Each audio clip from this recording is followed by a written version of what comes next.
Bonjour et bienvenue sur Timmy, mon nom est Arnaud. Dans ce tutoriel, je vais vous montrer comment on bascule d'un cycle académique à un autre, donc passer du cycle académique 2019-2020 vers 2020-2021. Et donc comment est-ce qu'on va archiver nos équipes de type classe et comment on va récupérer par la suite les étudiants d'une classe pour les passer à la classe de la rentrée suivante. Donc j'ai en ma possession un certain nombre d'équipes,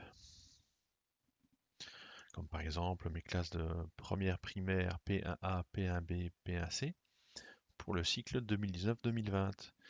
Ils sont constitués d'un ensemble d'étudiants.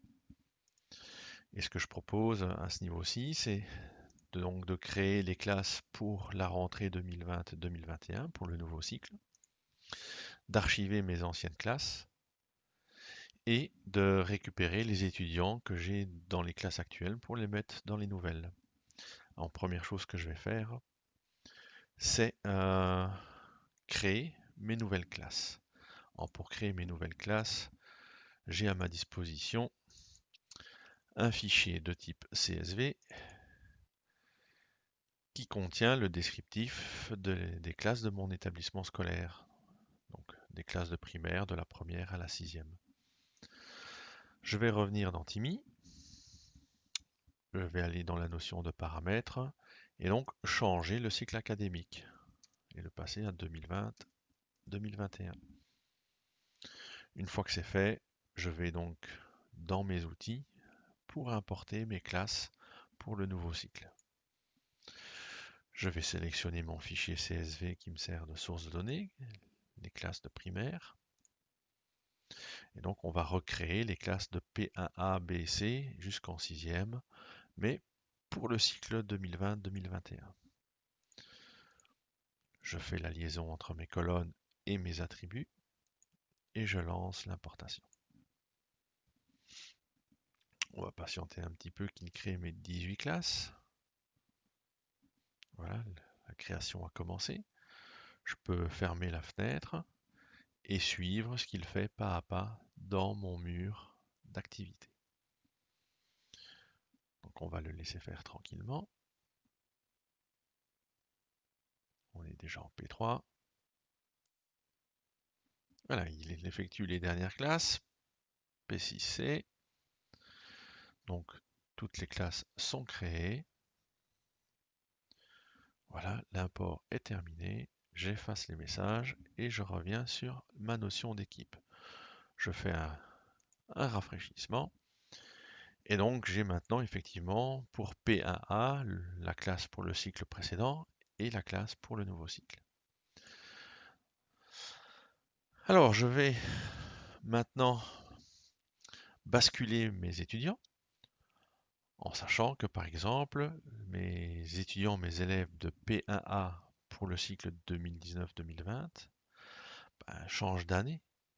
Ils vont probablement passer en P2A, hein, ils ont réussi leur année, mais dans le cycle 2020-2021. Alors je me positionne sur cette classe P2A pour le cycle 2020-2021 et je vais ici importer des étudiants. Et ce sont donc bien mes élèves de P1A pour le cycle 2019-2020 qui doivent être rajoutés dans la classe de P2A pour le cycle 2020-2021. Alors ici, l'enseignant, je peux le laisser ou le retirer. Et chaque étudiant, je peux décider donc de le basculer dans sa nouvelle classe ou peut-être de le retirer. Pourquoi? Peut-être parce qu'ici, si je prends l'exemple d'Arthur, il a peut-être quitté l'école ou il a peut-être doublé ou autre chose, mais en tous les cas, il n'ira pas en P2A 2020-2021. Donc voilà de quoi va être constituée ma classe pour le nouveau cycle. Je n'ai qu'à faire importer. On va patienter. Donc ici, il me dit que l'import utilisateur est en cours et qu'il a fait son import. Et donc maintenant, ma classe de P2A 2020-2021 est constituée d'un ensemble d'étudiants qui ont été récupérés du cycle précédent lorsqu'ils étaient en première primaire. Ils sont passés en deuxième primaire pour ce nouveau cycle. Donc ça, je pourrais le faire pour évidemment les autres classes. Ça, vous avez compris comment ça s'opère. Et maintenant, une fois que j'ai fait tous ces transferts, je vais archiver mes classes. Alors pourquoi les archiver? Pour ne pas les effacer tout de suite, pour pouvoir garder une trace de leur contenu et pouvoir les consulter par la suite si on le souhaite. Donc ici, ce que je vais faire, je vais archiver les classes de 2019. Donc dans le filtre, je peux faire par exemple 2019-2020 et je me retrouve avec toutes mes classes du cycle précédent. Ce cycle précédent, je vais l'exporter, je vais lui donner un nom, donc classe de 2019 à archiver. Voilà, je fais mon export et il m'a bien créé un fichier de type CSV où je retrouve l'ID, le nom de la classe, son modèle, son état et son mail nickname, son adresse mail et sa visibilité. Donc toutes ces classes-là sont à archiver, pour le moment elles ne le sont pas. Je ferme mon fichier CSV et je reviens dans Timmy. Et dans Timmy, je vais aller de nouveau dans la zone outils pour les outils de gestion des équipes. Et là, je vais trouver un outil qui me permet d'archiver. Je vais faire un archivage. Alors ici, mon document ne se trouve pas dans mes ressources CV, donc je vais remonter à la racine de mon profil. Et le document que j'ai généré juste à l'étape précédente se trouve dans le dossier des exports. Ce sont mes classes 2019 à archiver. J'ouvre. Je valide. Il me dit voilà, il me faut l'ID de l'équipe, le nom de l'équipe, il a retrouvé ça. Et là, je vais décider donc de basculer l'état de ces équipes à archiver. Il va donc archiver les 18 classes que j'ai pour le cycle 2019-2020. Alors on va patienter que le traitement s'initie. Et là, le traitement a commencé. On peut fermer la fenêtre et venir suivre ce qu'il est en train de faire. Donc là, il a fait l'export et là, il a commencé l'archivage. Donc je peux voir qu'effectivement, déjà les classes de P1 sont déjà archivées avec succès et il va faire le reste de mes classes. Donc on va patienter à nouveau. Voilà, il arrive au bout de son archivage. La dernière classe P6 est faite et l'archive des équipes est complète. J'efface les messages. Je reviens sur la notion d'équipe et donc on va faire une petite rafraîchissement.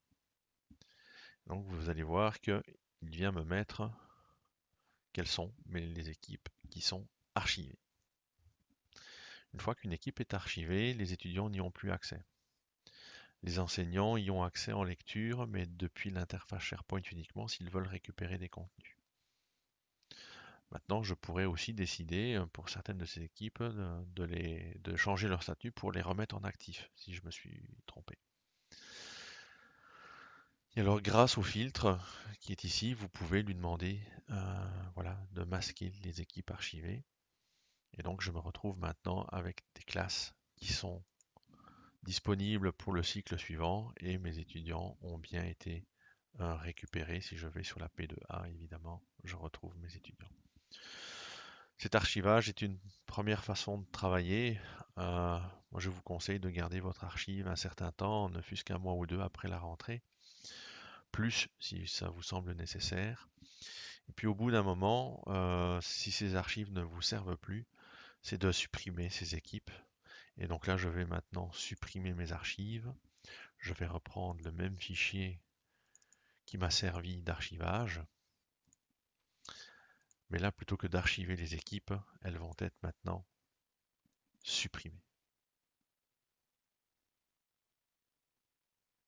Et là aussi, je peux fermer la fenêtre et suivre ce qu'il est en train de faire. Et donc, il est en train de me supprimer les équipes qui avaient été archivées à l'instant, ou il y a un mois, ou il y a 2 mois, ou il y a 3 mois. Garder des archives sur plusieurs années a très peu d'intérêt, mais ne fût-ce que les conserver à la rentrée ou 2-3 mois après la rentrée actuelle, si jamais un des professeurs voulait récupérer certains de ces contenus, c'est quand même plus pratique d'aller chercher dans l'archive que de commencer à restaurer une équipe effacée. Surtout que lorsqu'une équipe est effacée, vous avez 30 jours pour la restaurer au maximum. Voilà, je vous remercie.